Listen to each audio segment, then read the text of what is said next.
Թուրքիայի տարբեր քաղաքներում արդեն 5-րդ օրն էին շարունակվում են զանգվածային ցույցերն ու հանրահավաքները։ Ցուցարարները բողոքում են Ստամբուլի քաղաքապետ Էքրեմ Իմամօղլուի ձերբակալության դեմ։ Կալանավորված ընդդիմադիր գործիչը երեկ պաշտոնապես առաջադրվել էր նախագահի թեկնածու եւ հանդիսանում է Ռեջեփ Թայիպ Էրդողանի միակ իրական մրցակիցը։ Թեմային հետևել է Արտյոմ Երկանյանը։ Արտյոմ, կարծես թե ցույցերի մասնակիցների մարտավարությունը փոխվել է։ Այո, իսկապես, եթե մինչ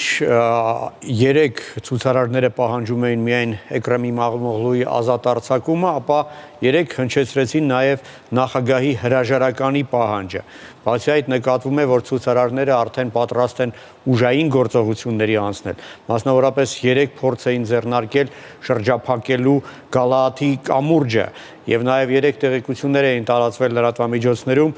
որ ցուցարարները ներխուժել են Անկարայում նախագահի աշխատակազմի տարածք,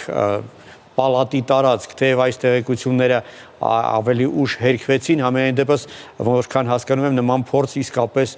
ձեռնարկվել էր։ Երեք Ստամբուլի Սարաչխանե հրապարակում ամենախոշոր ցույցն էր վերջին 5 օրվա ընթացքում, տարբեր տեղեկություններով 1.5 միլիոնից 2 միլիոն մարդ էր հավաքվել։ Այսինքն վերջին 10 տարվա ընթացքում սա ամենախոշոր այսպես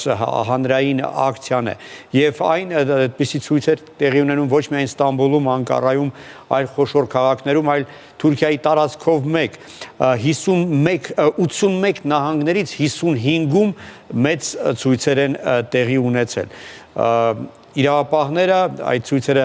ցրելու համար օգտագործում են եւ մահակներ, արդյունքաբեր գազ, զրցան մեքենաներ, ավելի քան 1000 ձերբակալվածներ կան, այդ թվում նաեւ լրագրողներ։ Այս իրավիճակը արդեն ազդում է նաեւ Թուրքիայի տնտեսության վրա։ Ցույցերի առաջին 2 օրվա ընթացքում ազգային արժույթը լիրան կորցրեց իր կշռի գրեթե 4%-ը, իսկ ֆոնդային գլխավոր ցուցիչը փլուզվել է 17%-ով։ Դա հաշվի առնելով կենտրոնական բանկը այսպես կոնկրետ ռադիկալ քայլերի է դիմում, մասնավորապես ավելացրել է վարկային դրույքաչափը ստեղծված իրավիճակից նվազագույն կորուստներով դուրս գալու համար եւ ամենաշատը տուժում է Էրդողանի ընտանիքի անդամներին պատկանող բիզնես կառույցները։ Երեք չառաջին օրը ցույցում հրապարակվել էր Էրդողանի ընտանիքի անդամներին պատկանող ընկերությունների ցուցակը կամ այն ընկերությունները, որտեղ նրանք փայաբաժին ունեին եւ կոչ էր արվել չօգտվել այդ ընկերությունների ծառայություններից։ Այդ ցուցակում է նաեւ Espresso Lab թեյերանների եւ սրճարանների ընկերությունների ցանցը եւ այդ 2 օրվա ընթացքում այդ ընկերությունը իր շրջանառության շատ շոշափելի ծավալի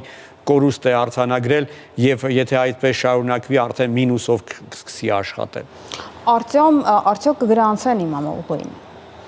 Իրականում կալանավորումը նախագահի թեկնածուի գրանցման համար խոչընդոտ չէ, բայց այն, որ չեղարկվել է Իմամօղլուի բարձրագույն կրթության մասին դիպլոմը, այ դա կարող է խոչընդոտ լինել։ Հիշեցնեմ, հենց այն օրը, երբ Իմամօղլուին կալանավորեցին, գլխավոր ընդդիմադիր ժողովրդահնրապետական կուսակցությունը իր պրայմերիզում առաջադրեց նրան նախագահի թեկնածու, ընդ որում նրա օգտին քվեարկել է գրեթե 15 միլիոն կուսակցական, թեև նա միակ թեկնածուն է եղել, այնուամենայնիվ տպավորիչ թիվ է, չէ։ Եվ ամեն ինչ վկայում է այն մասին, որ Թուրքիայում պատրաստվում են արտահերթ ընտրությունների։ Դա բխում է ոչ միայն ընդդիմության շահերից, այլ նաև իշխանության շահերից։ Բանն այն է, որ եթե Էրդողանը չկառավարի մինչև իր այս լիազորությունների ավարտ, նա կհամարվի, որ վերջին իր լիազորությունները չի ավարտել եւ կարող է նորից նախագահի թեկնածու առաջադրվել, ֆորմալ չխախտելով սահմանադրության պահանջը, թեև նա արդեն 4 անգամ է նախագահ ընտրվել, զուտ ֆորմալ այստեղ կարծես իրավաբանները խնդիր չեն տեսնի։ Իմամօղլուին վարկաբեկելու համար բոլոր հնարավոր միջոցները եւ գործիքները օգտագործում են։ Դրանց թվում է նաեւ այն թե իբրև թե Իմամօղլուն հունական ծագում ունի, կրկին սկսել են շրջանառել այս վարկածը։ Դեռ կալանավորումից առաջ բրիտանական Times պարբերականին Իմամօղլուն ասել էր, մեջբերեմ նրա խոսքերը. եթե ես հույն լինեի, ես երբեք չէի թաքցնի դա։ Եթե ես հայ լինեի, ես նույնպես դա երբեք չէի թաքցնի։ Հիշեցնեն Ժողովրդահանրապետական կուսակցության նախորդ նախագահի տեխնացու Քեմալ Քլիջդարօղլուի դեմ էլ օգտագործում էին իր մոր ծագումը, որը իբրև թե հայ էր։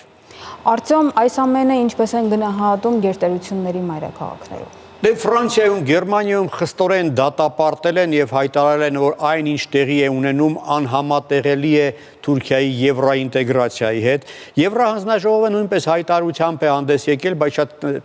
հստակ դատապարտելու խոսքեր չեմ նկատել այդ տեքստում, միայն ասվում է, որ Էկրեմ Իմամօղլուի ձերբակալությունը կասկածի տակ է դնում Թուրքիայի ժողովրդավարական ավանդույթներին իր հավատարմությունը, Թուրքիայի հավատարմությունը, առայժմ լռում են Միացյալ Նահանգներում։ Միգուցե պատճառն այն է, որ այսօր սկսվում է Թուրքիայի արտգործնախարար Հական Ֆիդանի պաշտոնական այցը Վաշինգտոն, դա առաջին այցն է Դոնալդ Թրամփի նախագահ վերընտրվելուց հետո եւ ամենայն հավանականությամբ Վաշինգտոնյան բանակցություններում ուղղակի կամ անուղղակի ձևով կշոշափվի նաև հայկական թեման։ Շնորհակալություն, Արտյոմ։